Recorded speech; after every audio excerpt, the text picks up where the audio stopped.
Change your perspective and you'll change your life. इस book में author हमारे existence पर कंट्रोल हासिल करने के लिए स्टेप बाय स्टेप ब्लूप्रिंट का खुलासा करते हैं। चाहे आप सक्सेस के शिखर पर चढ़ रहे हों या चुनौती की घाटियों में यात्रा कर रहे हों, एटीट्यूड आपके लिए जरूरी है। इस ट्रांसफॉर्मेटिव जर्नी में मेरे साथ शामिल हों। आइए जानें कि कैसे एटीट्यूड में बदलाव प्रॉब्लम्स को अपॉर्चुनिटीज में बदल सकता है, सफलता को अट्रैक्ट कर सकता है। हेलो फ्रेंड्स, बुक इनसाइडर पर आप सभी का स्वागत है। आज हम बात करने वाले हैं एटीट्यूड इज एवरीथिंग बुक के बारे में, जिसको लिखा है जेफ केलर ने। Lesson 1, you act as a human magnet. हमारे थॉट्स ही हमारी रियलिटी को बनाते हैं। जब हम किसी गोल के बारे में पॉजिटिवली सोचते हैं, हम नेचुरली उस गोल को अचीव करने के लिए स्मॉल स्टेप लेना शुरू कर देते हैं। मान लीजिए कि आप एक ह्यूमन मैग्नेट है, आप लाइफ में जो चाहे वो अट्रैक्ट कर सकते हैं। एग्जाम्पल से समझते हैं। एक राज नाम का व्यक्ति हर महीने 30,000 रुपए कमाता है। उसके और उसके परिवार के खर्चे बढ़ने के कारण अब उसे 50,000 महीना कमाना है। अगर उसे 30,000 से 50,000 महीने पहुंचना है तो आपको क्या लगता है वो पहुंच पाएगा? ये डिपेंड करता है कि राज इस बात पर कितना बिलीव करता है कि वो 50,000 महीने पहुंच जाएगा। अगर वो ये सोच लेता है कि ये तो मेरे लिए इम्पॉसिबल है, तो राज चाहकर भी 50,000 महीना नहीं पहुंच पाएगा। वहीं दूसरी तरफ अगर राज ये सोच लेता है कि मेरे पास कैपेबिलिटी है कि मैं 30 से 50,000 महीना पहुंच सकता हूं, तो वो जरूर 50,000 महीने पहुंच पाएगा। आप कुछ समय के लिए पॉजिटिव थिंकिंग से पॉजिटिव रिजल्ट नहीं पा सकते हो। ये ऐसा ही है जैसे आप ब्रेकफास्ट में तो हेल्थी खाना खाते हैं, पर बाकी पूरा दिन आप जंक फूड खा रहे हो। एक्सरसाइज में भी ऐसा ही है। आप हफ्ते में एक बार एक्सरसाइज करके फिजिकली फिट नहीं बन सकते। आपको पॉजिटिव सोचना होगा। हर पल, हर समय, हर दिन आपको पॉजिटिव थिंकिंग को हैबिट बनाना होगा। ऑथर एक किस्सा शेयर करते हैं कि न्यूयॉर्क में एक समय बहुत से लोग इन्वेस्टमेंट के लिए घर खरीद रहे थे और फिर वो घर या तो हाई प्राइस पर बेच देते या फिर किराए पे दे देते। ऑथर ने भी इन्वेस्टमेंट के लिए घर खरीदने की सोची, लेकिन जब भी वो घर खरीदने के बारे में सोचते थे तो उनके दिमाग में नेगेटिव थॉट्स आने लगते, जैसे क्या होगा, घर नहीं बिका, कहीं मेरे पैसे डूब तो नहीं जाएंगे। फिर एक बार उन्होंने फिक्स कर लिया कि इस साल के एंड तक तो कैसे भी करके घर खरीद के ही रहूंगा। उन्होंने कई महीनों तक अलग अलग घरों को देखा और एंड में 2 घर खरीद ली। ऑथर बताते हैं कि मैं पहले घर नहीं खरीद पा रहा था, पर फिर मैंने घर खरीद लिया। ऐसा सिर्फ पॉजिटिव थिंकिंग की वजह से हो पाया। पहले वो पॉजिटिवली नहीं सोच रहे थे, पर बाद में उन्होंने डिसाइड कर लिया। ये सब हो पाया सिर्फ और सिर्फ पॉजिटिव थिंकिंग की वजह से। Lesson 2, believe and it will be. हमारे थॉट्स और मेंटल इमेजिनेशन हमारे एक्शन और आउटकम को इम्पैक्ट करते हैं। जेफ केलर हमें जो भी हमारी लाइफ में पाना है उसे इमेजिन करने के लिए कहते, और इसके साथ ही हमें उन फेलियर, नेगेटिविटी और डिसअपॉइंटमेंट वाली मेंटल इमेज को डिलीट करना होगा। सेल्फ प्रोजेक्शन मतलब अपने आप को ऐसा सोचो कि आप जैसा बनना चाहते हैं वैसा ऑलरेडी आप है। वो फिर सक्सेस, हैप्पीनेस या अपने गोल को अचीव करना हो।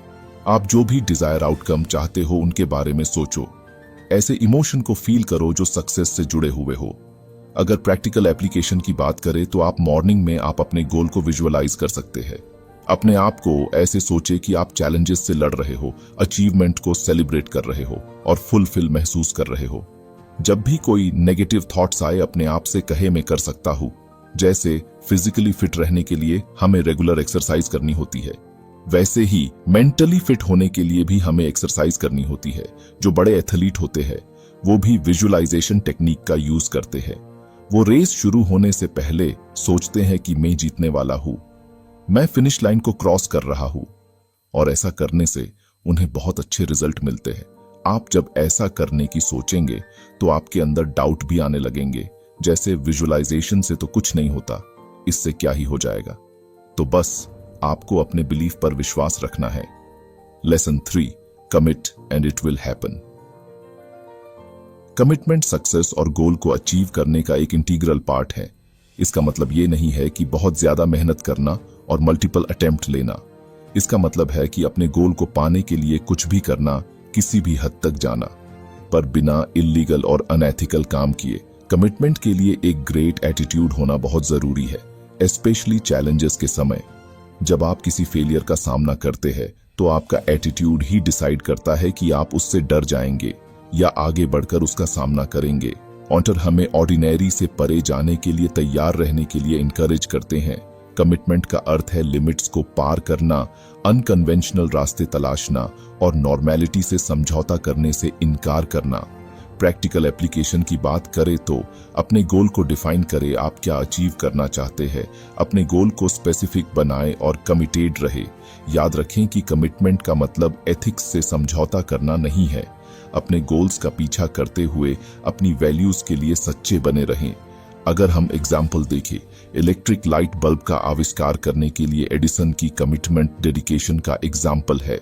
कई फेलियर्स के बावजूद उन्होंने कहा, मैं असफल नहीं हुआ हूं, मैंने 10,000 ऐसे तरीके खोजे हैं जो काम नहीं करेंगे। एक्सटर्नल फैक्टर आपको डिस्करेज कर सकते हैं। अपने आप को सपोर्टिव लोगों से घेरें और नेगेटिविटी को दूर करें। एडिसन को अनगिनत फेलियर्स का सामना करना पड़ा। हर झटके को हार की तरह देखने के बजाय उन्होंने इसे सक्सेस के करीब एक कदम की तरह देखा। उनके हार्डवर्क से अल्टीमेटली उन्हें सक्सेस मिली। चैलेंजेस को अपॉर्चुनिटी की तरह देखने के लिए अपने दिमाग को ट्रेंड करें। ये पूछने के बजाय मेरे साथ ऐसा क्यों हो रहा है, पूछें मैं इससे क्या सीख सकता हूं। Lesson 4, find the lesson in problems. Problems and failures का सामना करने पर हम कैसे रिस्पॉन्स करते हैं, इसका हमारी जर्नी पर सिग्निफिकेंट इम्पैक्ट पड़ता है। स्टार्टिंग में डिसअपॉइंटमेंट हमारे पर्सपेक्टिव को खराब कर सकती है, जिससे सेल्फ डाउट और सवाल उठ सकते हैं। इनिशियल डिसअपॉइंटमेंट के बाद हम एक चौराहे पर खड़े हैं। हमारे पास ऑप्शन है। ऑप्शन 1, हम दुखी महसूस करना जारी रख सकते हैं, प्रॉब्लम पर फोकस कर सकते हैं और एक्सटर्नल फैक्टर्स को ब्लेम कर सकते हैं। ऑप्शन 2, एज एन ऑल्टरनेटिव, हम प्रॉब्लम के भीतर ही सबक तलाश सकते हैं। जेफ केलर हमें उम्मीद की किरण वाली मेंटालिटी अपनाने के लिए इनकरेज करते हैं। अनफेवरेबल सिचुएशन में भी सीखने के लिए कुछ न कुछ होता है, कोई छिपा हुआ बेनिफिट या कोई अनएक्सपेक्टेड अपॉर्चुनिटी। ये पूछने के बजाय मेरे साथ ऐसा क्यों हो रहा है, पूछें मैं इससे क्या सीख सकता हूं या मैं कैसे मजबूत बन सकता हूं। ये अप्रोच रेजिलियंस बनाता है। ये पोटेंशियल ग्रोथ पर फोकस करते हुए चैलेंजेस को एक्सेप्ट करता है। जब किसी झटके का सामना करना पड़े तो रुकें और अपने विचारों को दोबारा दोहराएं। नेगेटिव बातों पर ध्यान देने के बजाय एक्टिवली पॉजिटिव पहलू की तलाश करें। हर प्रॉब्लम एक सबक लेकर आती है। यह हासिल करने के लिए एक स्किल हो सकता है, सुधारने के लिए एक रिश्ता हो सकता है या तलाशने के लिए एक नया रास्ता हो सकता है। प्रॉब्लम्स क्रिएटिविटी को पैदा करती हैं। इनोवेटिव सॉल्यूशंस के लिए एज अ टूल उनका यूज करें। डिफॉल्ट पेसिमिज्म पर काबू पाने के लिए कॉन्शियस कोशिश की जरूरत होती है। उम्मीद की किरणें तलाशने के लिए अपने ब्रेन को ट्रेंड करें। कभी कभी पॉजिटिव रिजल्ट्स तत्काल नहीं मिलता है, पेशेंस रखें। Lesson 5, your words blaze a trail.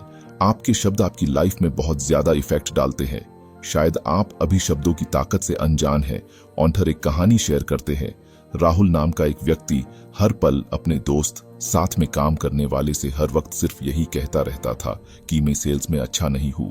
अगर आपको हमारी बुक समरी अच्छी लग रही है तो बुक इनसाइडर को सब्सक्राइब करना न भूलें। दोस्तों, अगर आपको हमारी वीडियो पसंद आती है और आप हमें सपोर्ट करना चाहते हैं तो आप हमारी मेंबरशिप खरीद सकते हैं। मैं सेल्स का काम कभी अच्छा नहीं कर सकता, वह ऐसे ही शब्द बार बार पूरे दिन महीनों से बोलता रहता है, और जब उसने सेल्स करने की कोशिश की तो रिजल्ट बहुत ही बुरा आया।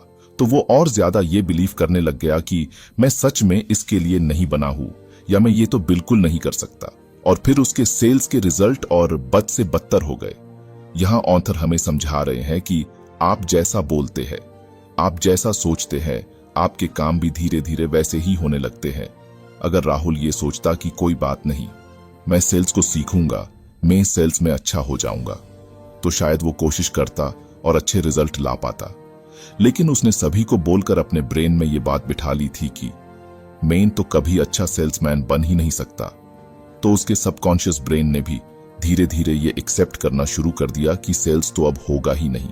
ऑथर का बेसिकली ये कहना है कि आप नेगेटिव वर्ड बोल के कभी भी पॉजिटिव रिजल्ट नहीं पा सकते। मतलब राहुल ये बोल के कि मैं सेल्स में अच्छा नहीं हूं, कभी भी चाहकर भी सेल्स में अच्छा नहीं बन सकता। Lesson 6, how are you. अगर आपसे कोई क्वेश्चन करता है हाउ आर यू, तो आप नॉर्मली इसका जवाब 1 या 2 वर्ड्स में दे देते हो, लेकिन इस सवाल का जवाब हमें अपने आप से दिन में 10 से 50 बार पता करना चाहिए, क्योंकि इसी का जवाब आपके एटीट्यूड को दिखाता है। आप इस सवाल के लिए कैसा जवाब देते हैं वो बहुत ज्यादा मायने रखता है। ऑन्टर के अकॉर्डिंग आप इस सवाल का जवाब इन 3 कैटेगरी में दे सकते हैं, negative, mediocre and positive. Negative reply में ये जवाब आएंगे जैसे, मैं ठीक नहीं हूँ, मेरा आज का दिन अच्छा नहीं गया, मुझसे मत पूछो, आज का दिन ही बेकार है, अच्छा हुआ आज फ्राइडे है। ये सारे जवाब नेगेटिव कैटेगरी में आते हैं। लोगों के शुरू के 4 दिन बहुत ही काम में गुजरते हैं और इसीलिए वो फ्राइडे के लिए भगवान का थैंक यू कहते हैं, क्योंकि आने वाले 2 दिनों के लिए उन्हें छुट्टी मिलने वाली है। अब हम बात करते हैं मीडियोकर कैटेगरी की। इसमें आते हैं I am fine, I am good, not bad. जब भी हम ऐसे शब्द यूज करते हैं, हम अपनी एनर्जी खत्म कर देते हैं। कोई भी ऐसे इंसान के साथ काम नहीं करना चाहेगा जो सोचता है कि आज मेरा बुरा दिन जा सकता है। चाहे कुछ भी हो जाए, आपको हमेशा पॉजिटिव ही सोचना है। अब आते हैं हमारे पॉजिटिव रिस्पॉन्स की तरफ। उसमें आते हैं ग्रेट, एक्सीलेंट, सुपर, फैंटास्टिक। जब भी आप पॉजिटिव रिस्पॉन्स देते हो तो आप खुद भी और दूसरे भी अच्छा फील करते हैं। आप ही सोचिए, किसी से आप पूछते हो हाउ आर यू और वो आपको इतने अच्छे रिप्लाई देता है, तो हर कोई इंसान उसके साथ काम करना चाहेगा, हर कोई उसके साथ मीटिंग करना चाहेगा। आप ही सोचिए, अगर आपको चॉइस दी जाए कि आपको 2 टाइप के रिप्लाई देने वालों में से कोई सिलेक्ट करना है, या तो नेगेटिव या पॉजिटिव, क्या सिलेक्ट करेंगे? ऑब्वियसली पॉजिटिव वाले को। Lesson 7, associate with positive people. जिन लोगों के साथ हम जुड़ते हैं वे हमारे माइंडसेट एंड अप्रोच पर सिग्निफिकेंट इम्पैक्ट डालते हैं। नेगेटिव इम्पैक्ट हमें नीचे खींच सकते हैं, जबकि पॉजिटिव इम्पैक्ट हमें ऊपर उठा सकते हैं। ऐसे व्यक्तियों के साथ समय बिताए जो आपको इंस्पायर, इनकरेज एंड एक्साइटेड करते हो। हंसी की तरह ही पॉजिटिविटी भी फैलती है। जब हम पॉजिटिव लोगों के साथ बातचीत करते हैं तो उनकी एनर्जी हम पर इफेक्ट डालती है। उन लोगों की तलाश करें जिनमें इंथुजियाज्म, फ्लेक्सिबिलिटी और कुछ कर सकने वाला रवैया झलकता हो। कुछ लोग लगातार शिकायतों, पेसिमिज्म एंड नेगेटिविटी के माध्यम से हमारी एनर्जी को खत्म कर देते हैं। हालांकि हम हर किसी से बच नहीं सकते, लेकिन हम ऐसे व्यक्तियों के कांटेक्ट में आने को लिमिटेड कर सकते हैं। अपने आप को उन लोगों के साथ रखें जो आपका अपलिफ्टमेंट एंड एनर्जी बढ़ाते हैं। Lesson 8, confront your fears and grow. डर एक नेचुरल ह्यूमन इमोशन है। इससे बचने या इनकार करने के बजाय अपने डर को एक्सेप्ट करें। समझें कि हर किसी को डर का एक्सपीरियंस होता है, लेकिन आप इस पर कैसे रिस्पॉन्स देते हैं यह मायने रखता है। हम अपने डर का सामना करने और उन्हें डेवलपमेंट के लिए यूज करने के इंपॉर्टेंस के बारे में सीखते हैं। ये लेसन हमें अपने कंफर्ट जोन से बाहर निकलने और चैलेंजेस को एक्सेप्ट करने के लिए एनकरेज करता है। डर पर काबू पाने का सबसे अच्छा तरीका एक्शन है। जब आप डर महसूस करने के बावजूद अपने गोल की ओर कदम बढ़ाते हैं तो आप में सेल्फ कॉन्फिडेंस एंड रेजिलियंस पैदा होता है। हर छोटी जीत डर की ताकत को खत्म कर देती है। ग्रोथ आपके कंफर्ट जोन के बाहर होता है। उन चीजों को करके खुद को चैलेंज दें जिनसे आपको डर लगता है, चाहे वह पब्लिक स्पीकिंग हो, कोई न्यू स्किल आजमाना हो या रिस्क उठाना हो। प्रोग्रेस इनकन्वीनियंस को एक्सेप्ट करें। फेलियर सीखने और सुधार करने की एक अपॉर्चुनिटी है। फेलियर से डरने के बजाय इसे फीडबैक के रूप में देखें। एनालिसिस करें कि क्या गलत हुआ और आगे बढ़ते रहे। इमेजिन करें कि आप अपने डर पर काबू पा रहे हैं और सक्सेस पा रहे हैं। विजुअलाइजेशन आपके ब्रेन को रीअरेंज करने में मदद करता है और चिंता को कम करता है। ऑन्टर इस पर एक स्टोरी शेयर करते हैं कि एक औरत जो डर की वजह से अपना सपना पूरा करने के बजाय एक नॉर्मल टीचिंग की जॉब करती है। वो बचपन से ही शो बिजनेस करना चाहती थी, लेकिन उस कंफर्ट जोन के डर ने उसे रोक दिया। लेकिन बड़ी होने के बाद एक दिन उसने अपने स्कूल में रेजिग्नेशन का लेटर दे दिया। कई दिनों तो वो बहुत घबराई, लेकिन उसने ये रिस्क लिया और अपना बहुत बड़ा शो बिजनेस बनाया। कहने का मतलब ये है कि हम बार बार कंफर्ट जोन की ओर खींचे चले जाते हैं। अगर आपको हमारी बुक समरी अच्छी लग रही है तो बुक इनसाइडर को सब्सक्राइब करना न भूलें। दोस्तों, अगर आपको हमारी वीडियो पसंद आती है और आप हमें सपोर्ट करना चाहते हैं तो आप हमारी मेंबरशिप खरीद सकते हैं। हम लाइफ में रिस्क नहीं लेना चाहते हैं और इसी वजह से आज कई लोग अपना सपना पूरा नहीं कर पाते। मैं आपको इससे रिलेटेड एक और कहानी सुनाता हूँ जो हम सब बचपन में सुनते थे। एक बार की बात है, एक नमक सेलर था जो हर रोज अपने गधे पर नमक की भारी थैली लादकर बाजार जाता था। रास्ते में उन्हें एक नाला पार करना पड़ा। एक दिन गधा लड़खड़ाकर नदी में गिर गया और नमक की थैली पानी में गिर गई। नमक घुल गया, जिससे बैग ले जाने में काफी हल्का हो गया। गधा खुश हो गया। तब से गधा हर दिन वही चाल खेलने लगा। वह जानबूझकर पानी में गिर गया, इस उम्मीद में कि नमक की थैली घुल जाएगी, जिससे उसका भार आसान हो जाएगा। हालांकि नमक सेलर ने पकड़ लिया। अगले दिन उसने गधे पर एक कपास की थैली लाद दी। गधे ने कपास की थैली हल्की हो जाने की उम्मीद में अपनी चाल दोहराई, लेकिन भीगी हुई कपास भारी हो गई और गधे को परेशानी हुई। गधे की तरह हम अक्सर इनकन्वीनियंस या डर से बचने की कोशिश करते हैं, लेकिन ट्रू डेवलपमेंट हमारे डर का डटकर सामना करने में है। गधे की बार बार की चाल उसके डाउनफॉल का कारण बनी। इसी तरह हमें अपनी गलतियों से सीखना चाहिए और एडेप्टेशन करना चाहिए। प्रोग्रेस के लिए कैलकुलेटेड रिस्क लेना आवश्यक है। फेलियर से मत डरो, इसे सक्सेस की ओर एक कदम के रूप में एक्सेप्ट करें। Lesson 9, get out there and fail. Failure से डरने के बजाय इसे सुधार की दिशा में एक कदम के रूप में देखें। हर सक्सेसफुल पर्सन को फेलियर्स का सामना करना पड़ा है। इन एक्सपीरियंसेस से ही हम सीखते हैं, एडेप्टेशन करते हैं और डेवलप होते हैं। जब आप फेल हों तो एनालिसिस करें कि क्या गलत हुआ, रूट कॉजेस को समझें और सुधार के एरियाज की पहचान करें। फेलियर को एक वैल्यूएबल फीडबैक मैकेनिज्म की तरह यूज करें।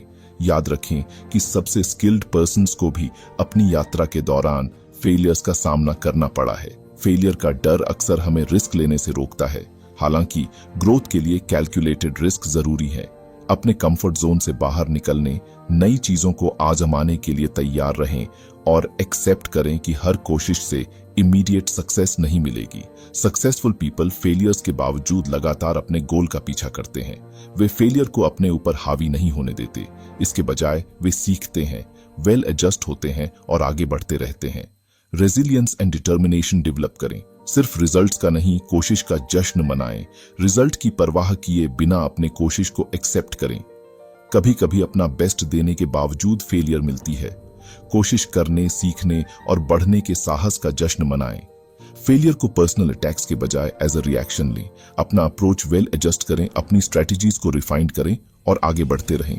हर फेलियर आपको सक्सेस के करीब लाती है। हमारा पर्सपेक्टिव एक लेंस की तरह काम करता है, जिससे हम दुनिया को देखते हैं। जब हम लगातार कंप्लेंट करते हैं तो हम नेगेटिविटी को बढ़ावा देते हैं और अपनी कैपेसिटी को लिमिटेड कर देते हैं। इसके बजाय चैलेंजेस को डेवलपमेंट की अपॉर्चुनिटी की तरह देखें। तो फ्रेंड्स, ये थी हमारी आज की बुक समरी। आपको कैसी लगी कमेंट करके जरूर बताएं और धन्यवाद आपका समरी एंड तक सुनने के लिए।